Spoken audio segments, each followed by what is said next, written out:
the hell are you doing, Joe? I've been searching all over. I was worried about you. I didn't know what to think when I saw your shotgun was missing. Well, there was a fox about. Thought I might bag it. Must have dozed off. Well, I'm not surprised. It's 2 o'clock in the morning. You ought to be in bed. Yeah, I'm coming. Well, I'll take that for you, shall I? No, it's all right. Needs cleaning. I'll do it first thing.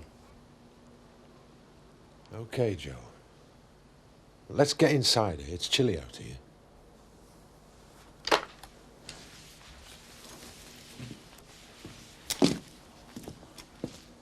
But you did break the law. Alan Turner could lose his licence for allowing underage drinking, so it's not surprising he was a bit upset. It's all a matter of trust. I mean, we can't keep checking up on you, so we trust that you'll behave yourselves. And on this occasion, you let us down. OK, you're going to bring out the firing squad, or can we just say sorry and forget it? Anna, come on, don't be flippant, Jess. Trust is important. And in the circumstances, your mother and I, we don't feel that we can let you go to Scotland on your own at the moment. What? That's not fair. If anyone's to blame for what happened, it was me and Biff. You can't take it all out on Jess. You weren't going to let me go anyway. Well, can you blame us? I don't think you've been entirely honest about this weekend. You never mentioned that Danny wants you to move up there with him. And how do you know that? I was cleaning your room, and I happened to notice a letter from Danny. You've been reading my letters. How dare you? Yeah, well, the point is, Jeffy, is you're too young... Oh, don't you lecture me. All that crap about trust and you've been spying on me the whole time. I wasn't spying. Oh, you're such a pair of hypocrites. You drone on about freedom, but if anything dares threaten your smug middle class... Yeah, all right, Jess, I think that's enough, don't Yes, you bet it is. Jessica, finish your breakfast Oh, and we'll stop talk your to- breakfast. That goes for me too. That went well, didn't it?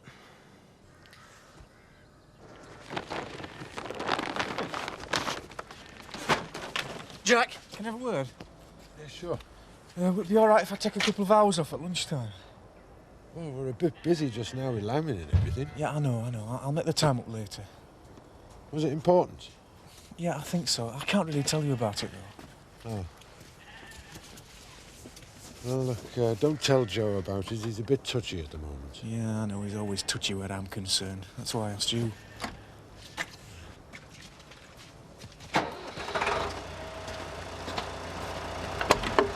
Can I come up with you? Why, are you checking up on me? No, I just fancy some company, that's all. Well, I don't.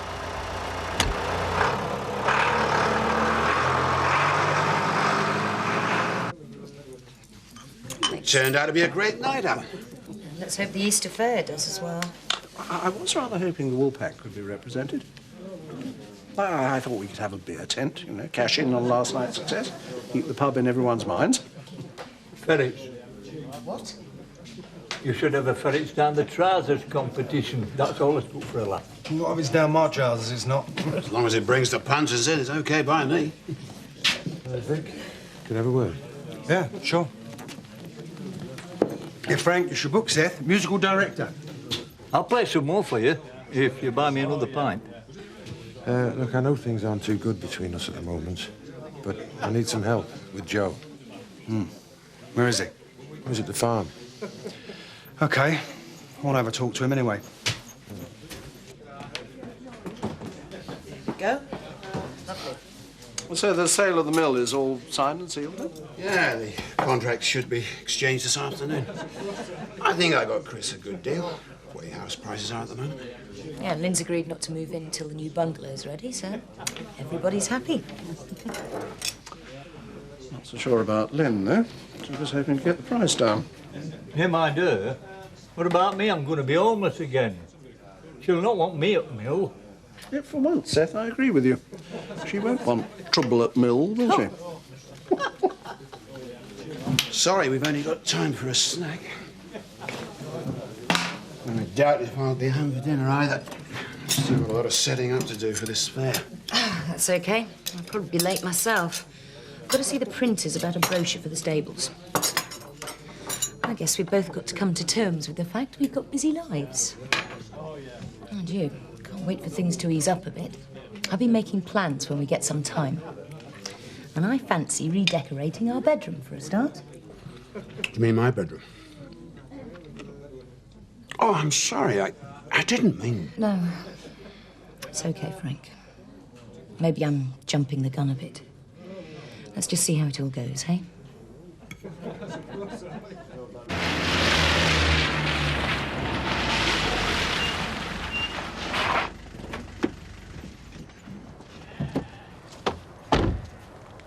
probably up at the cowshed by now. But I just thought, well, if we could work something out, might give him a lift. He's pretty low at the moment. Okay. I wanted to apologise to him anyway. I'm fed up with all this bad feeling myself. Jack? I'm just taking Vic up to see Joe. I'd rather you didn't. I could do with some help. It's all right, Jack. I'll find him.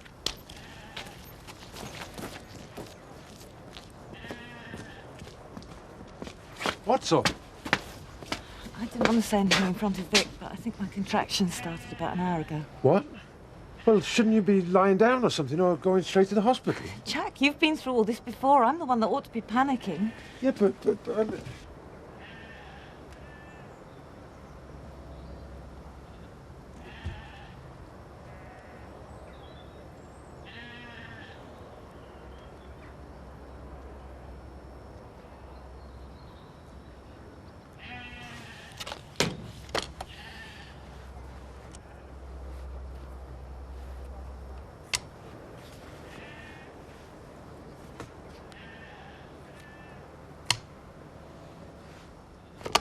It's not right, though. That a bloke of my age don't know where he's going to be from one day to the next. Yeah, well, I don't think there's anything I can do to help, Seth.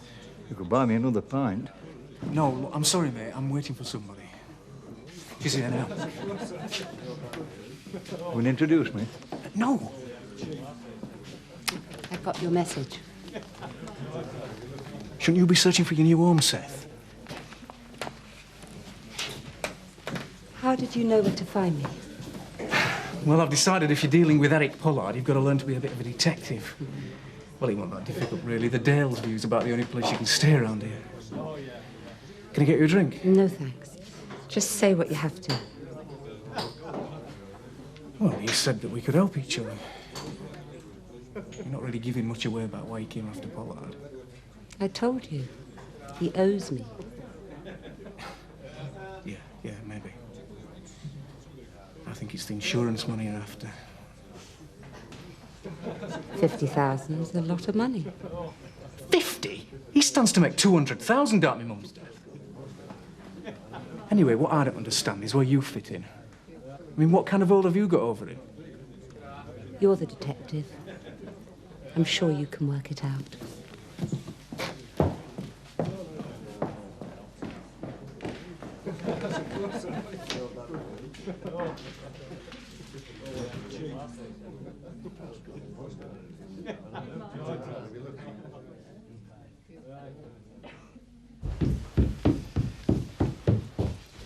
We're getting a lot closer together. I think it's time we went. Oh, I better tell Joe what's happening. I don't think we've got time for that. We can phone him from the hospital. Right. And we can phone Dominic's mother from there as well. Right. If you're still with me at the hospital tonight, Robert can stay over with them again. Right.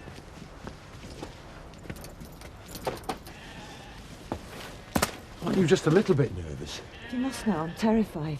Right, but come on, let's go.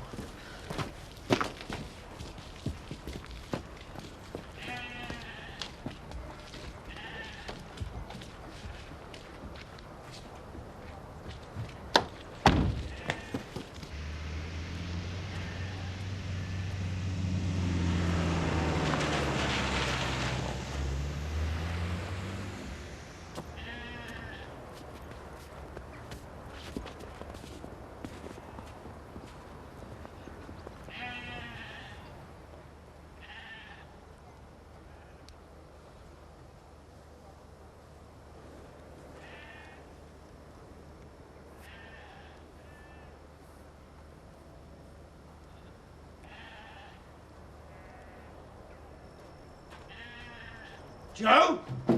Don't come any closer!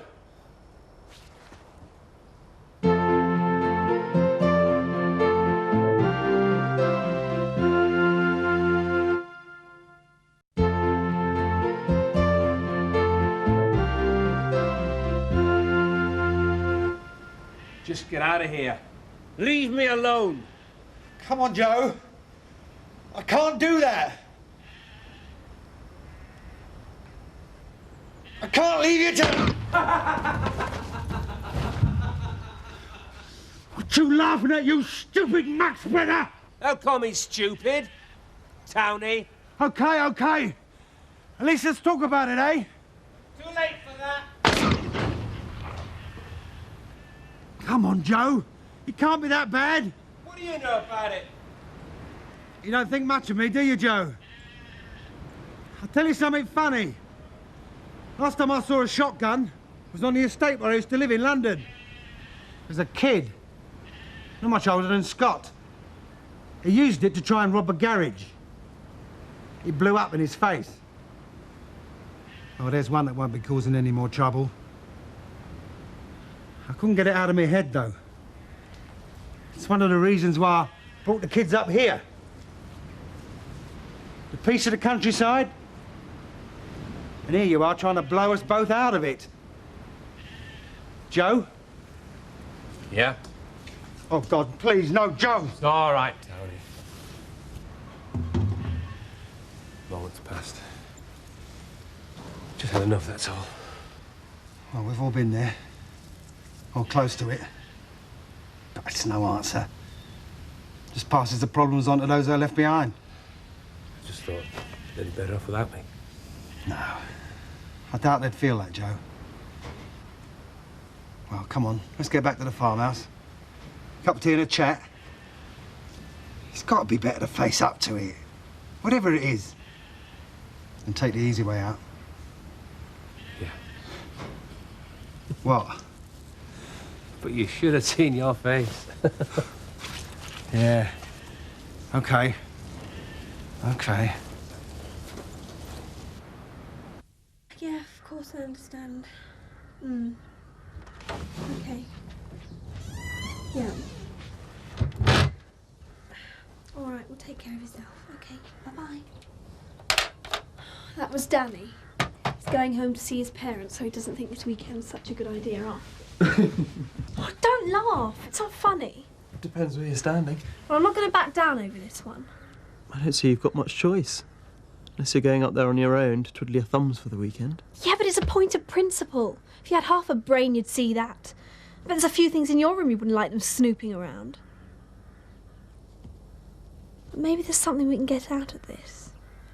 Can you give me a lift into Houghton? Sure. What's your plan? I'll tell you on the way.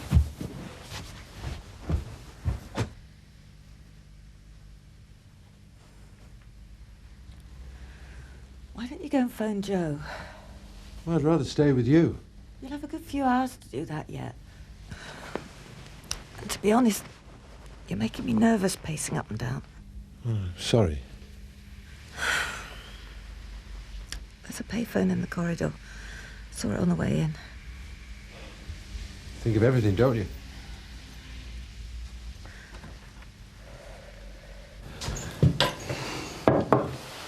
I know it's not been easy for you, Joe. The crash, Mark, Annie. It's got to get to you. And I suppose we helped much with that stupid tractor business either. Wasn't there? And I know I got a big mouth, but I can keep it shut when it's important. I won't say anything to anyone about what happened. I just want to help, honest. Do you know the one thing that preys on my mind the most? It's that stupid vacuum cleaner. I'm beginning to think you've got a very odd sense of humour, Joe. No, you don't understand it. You see, I made Mark take it back to Lynn Whiteley's the night of the crash. You can't keep blaming yourself for something like that. Don't you see? It should have been me killed, not Mark. It's ridiculous, Joe. Yeah, in my mind I know that, but it still doesn't alter the way I feel about things. Every time I look at Rachel, I see her and Mark together, as it should be. As it would be if it hadn't been for me. Shall I answer that? No, you're all right. Hello? Hello, Jack. Is she now? It's great. Anything I can do? Well, just let us know what happens, eh? Yeah, ta-da. That was Jack. He's here at the hospital, having the baby. Take that as a sign, Joe. New life, new beginnings. Yeah, maybe you're right. Come on, let's go and get that shotgun. I feel a lot happier when that's back under lock and key.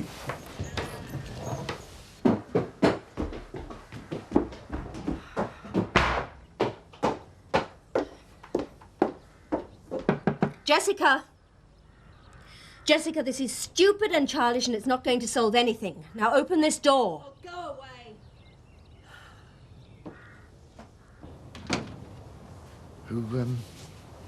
Who told you? Doesn't matter.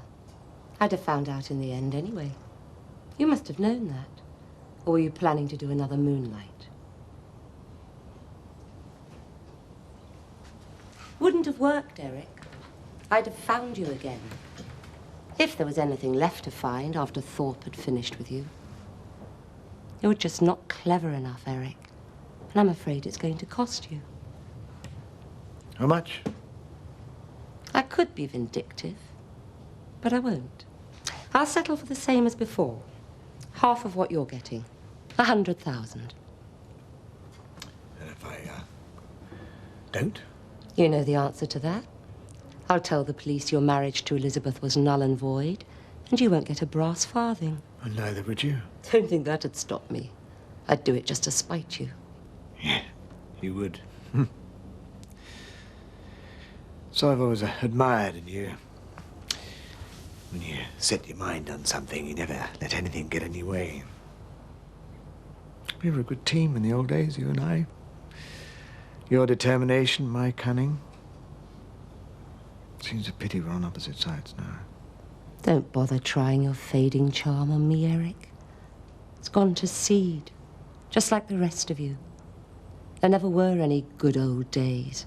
It was a marriage made in hell, and we're both well out of it. That should please you, really. You can be certain I won't come back for more. If I never see you again, it'll be too soon. At least we agree on something. She'll be down for supper. I doubt it. You'll see. When she's hungry. You should never use food as a weapon, especially with teenage girls. There are enough anorexics as it is. You ought to know that. Well, what are we supposed to do? Go and break the door down? That'd make things 10 times worse. Jessica has locked herself in her bedroom and refuses to come out. Perhaps you could talk to her. Why? Because she might listen to you, and you must see we've got to sort this thing out. I've already talked to her. And? She'll come down when she's ready. Probably with her suitcase packed. What? You've only got yourselves to blame. I don't expect a lot of responsibility from you, Luke. But even you must be able to see what a mess she'd be making of her life. It's her life.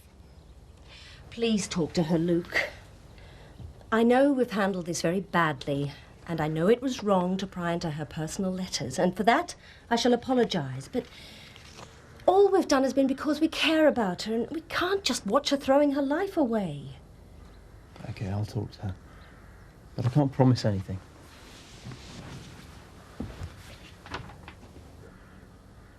She's not going to Scotland. I won't let her. And how are you going to stop her? Lock her in her room? We can't watch her 24 hours a day. It's Luke. How are you feeling? Jack, if you ask me that once more, I shall scream. However I'm feeling, it's too late to change my mind. Sorry.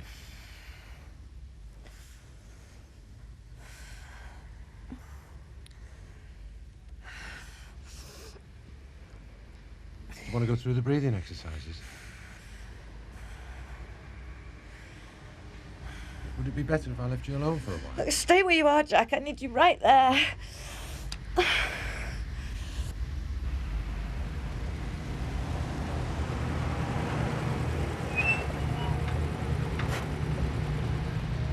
You'll be okay then? Yeah, and, And, don't worry. I won't say anything to anybody. There's long as you don't mention my failed audition as Mel Gibson's stand-in. Just don't. I don't want to hear about how my face looked.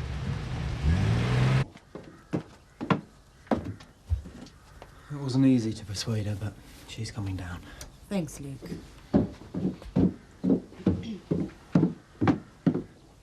Good, well, perhaps we can stop this nonsense now, eh? And What your father means is I that... think it would save an awful lot of arguments if you just let me say something first. Of course. Thank you. I've decided not to go up to Scotland this weekend, or move up there for the moment. I'm not stupid. I do care about my future. I just prefer to discuss it with Danny, because he listens to me. We'd probably have come to the same decision without all this hassle. Sorry. Good. It's about time you started treating Luke and me like adults. Danny and I fancy going to Rhodes in the summer. I'm telling you now, so you don't have to find out by snooping. Now, we're not going to have another battle over that, are we? Well, I think you're being very mature about the whole thing. Good. Shall I give you a hand with the supper now?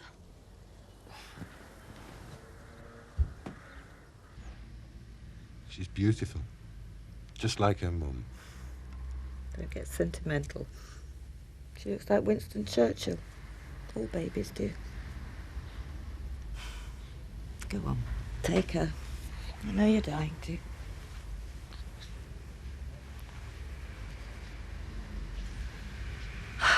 Feel sorry for any boyfriend she brings home. You'll kill him.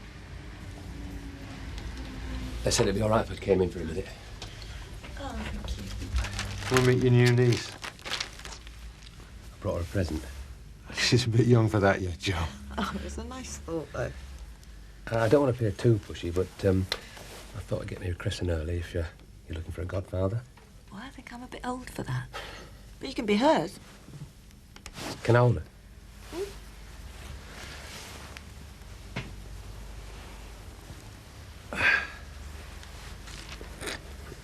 How are you feeling now?